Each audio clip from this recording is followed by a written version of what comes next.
इसका real name है Nevada test and training range और ये यूएस के नेवाडा रीजन में मौजूद है। वर्ल्ड वॉर 2 के समय एरिया 1, एरिया 2, एरिया 3 ऐसे कई एरियाज में न्यूक्लियर बॉम्ब्स की टेस्टिंग की जाती थी और ये स्पेसिफिक लोकेशन एरिया 51 उस समय की एक टेस्ट प्लेस ही थी और जितने एरियाज थे उसमें से किसी में भी कोई अजीब एक्टिविटी रिपोर्ट नहीं की गई थी। पर ये स्पेसिफिक एरिया 51 आज भी मिस्ट्री एक्सप्लोरर्स को कपकपा देती है। साल 1997 में कोस्ट टू कोस्ट एएम जो कि एक रेडियो शो थी उसमें एक इंसान ने रियल टाइम में फोन कॉल में आया जो ये क्लेम करता था कि वो एरिया 51 में पहले काम करता था, वहाँ का फॉर्मर एम्प्लॉई था। ये सुनिए उस रेडियो का recorded clip.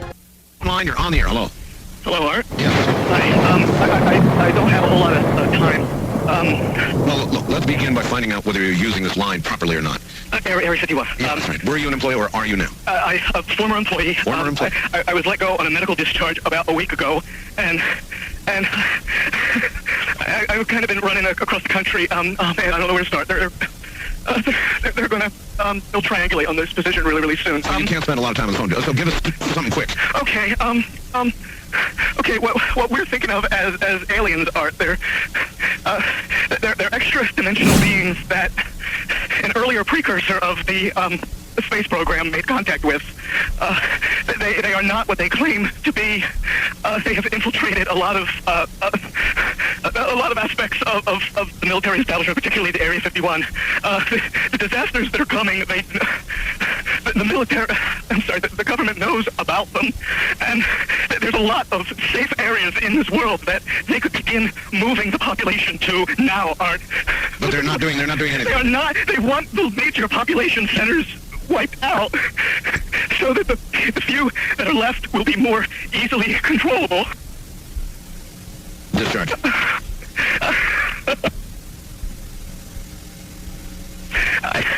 I started getting...